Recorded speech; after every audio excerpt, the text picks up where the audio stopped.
Probably one of the best tools to get your company in front of people is this magazine. This magazine that we've built, and we have another one coming out in November, is on the tables of every boardroom, and that's everybody from Range. We're going to pick on you, Range, Patty.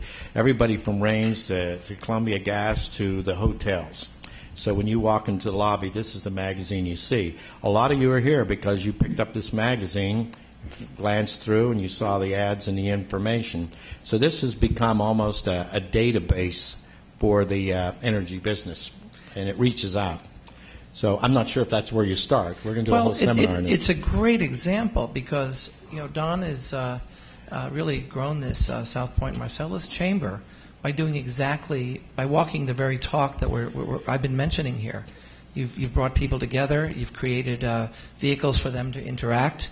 And as a consequence, who knows how many business deals you've already spawned just by coming in and making that kind of bet and saying, I know how people are going to interact. Well, I met you. Here's how the trickle-down works. Hank Walshak sent me an email. He's here. Where are you, Hank? Put your hand up.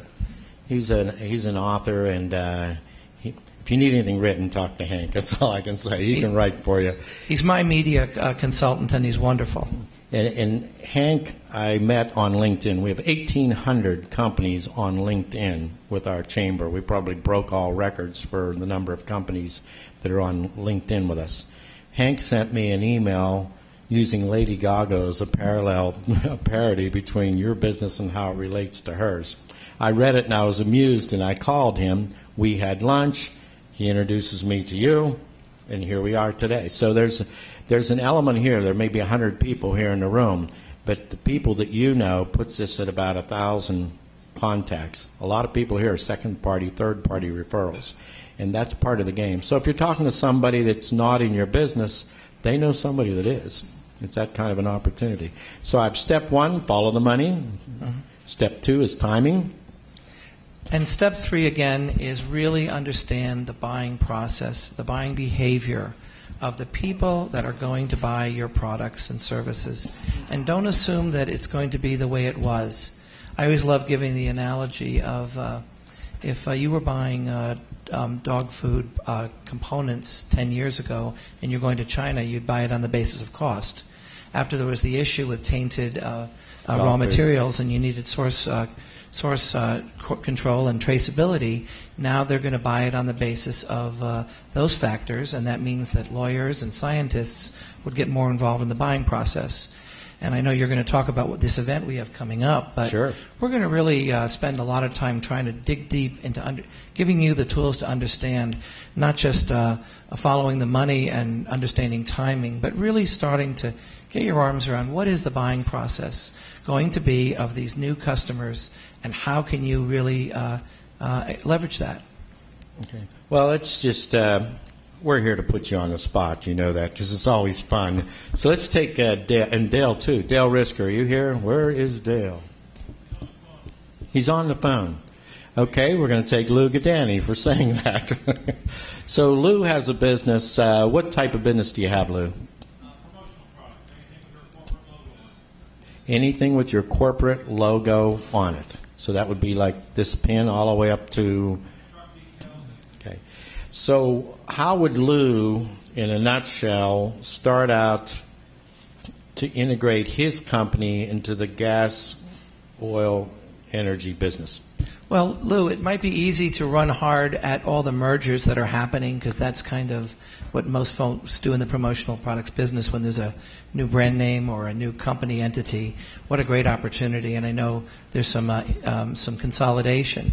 But before I do that, I would really start to understand what is the result of not just people that are using gas wells, people that are, the people that are on the job that need everything from Carhartt outfits that have their tags on, but then you roll out from that. There's a lot of issues around transportation. There's a lot of issues now around how safety is going to happen. Could you create any promotional product opportunities, not just that would deal with people in the transportation business who need to get their messaging out, but could you also help the people that are most concerned You know, there's a very, very vocal group here in Western Pennsylvania that's going to be watching like hawks how the drillers do their business. What kind of promotional products might they need? How could you help them to get their message out? How could you help, frankly, and maybe this is probably the biggest one of all.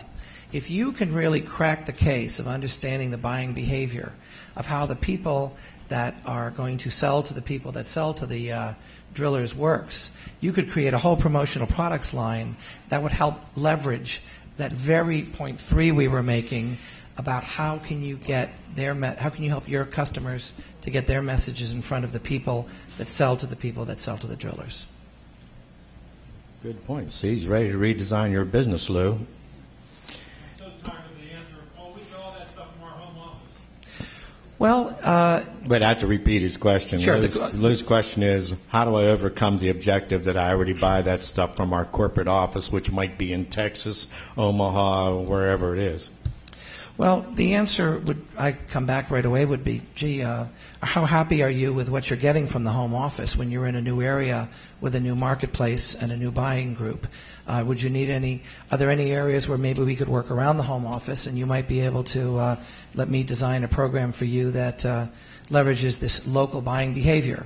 It gives me a chance to say something about what I'm learning because I'm doing 2 Marcellus projects for clients of mine, helping them to get in the Marcellus business. And both of them are learning very quickly that beyond being very, very good, this area here is an area that doesn't take to outsiders very well.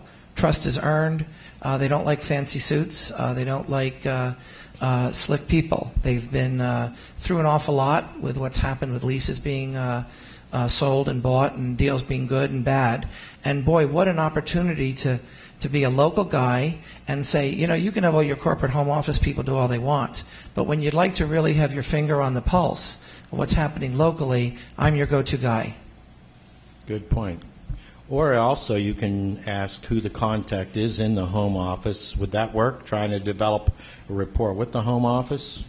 I'm a contrarian. I have a feeling a lot of people are making a lot of trips to Oklahoma and Texas right now.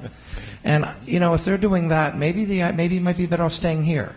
And remember, once these wells are built, that's when really it's going to get exciting, because as the money starts coming out, as they would say, more and more decisions will get made locally, because they're going to move. The drillers move on, but the businesses and the money that's coming out of it.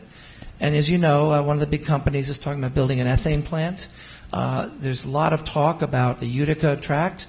There's all kinds of exciting things happening here that are probably going to continue past this short-term problem of not being able to get a deal done with Oklahoma or Texas. Plus, they may just need a quick turnaround on a product. So, boom, call Lou. Or they need local eyes to make sure there's quality control, or any number of opportunities. Well, when I first met Andy, I got a chance to go over to his home on Penn Avenue in his office, and we spent hours just talking about this very subject because it's just so interesting. And as a result of that, we came up with an idea that we can't cover all the turf, all the items that we just started scratching the surface here on, just simply in an event like this. So what we did is we put together a seminar. And what's that seminar called? It's right here. Right here in front of me. If you open up your magazine to the very center, you will see a picture of the. Oh, okay, yeah. Looks like this.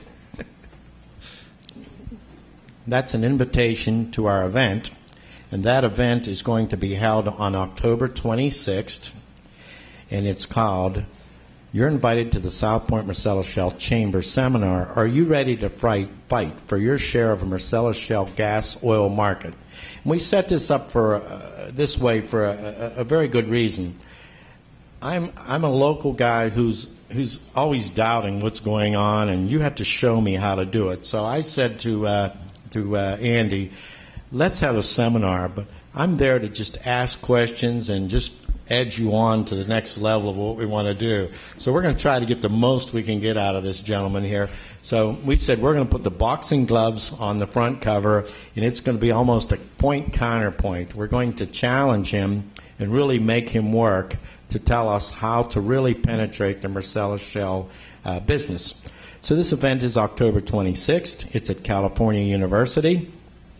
We are including a light breakfast and lunch as part of the program. It's only $75 for members of the Chamber of Commerce, and it's $95 if you're a non-member. And I think it's a great opportunity to do this program in a workshop environment. Would you say that's the best description of it? Oh, I promise you it's going to be full contact. We'll have some individual exercises, some partner exercises, and some group exercises. My belief from learning that when we put a room full of business owners together, they don't want someone at the front of the room running the show. They know what they want, and they want to make it relevant to themselves, and they want to come away with specific tactics. And so our promise to you is if you're running a business and you want to grow it through Marcellus, this is the place to be, and I would encourage you to bring your toughest problems and gang up with Don on me.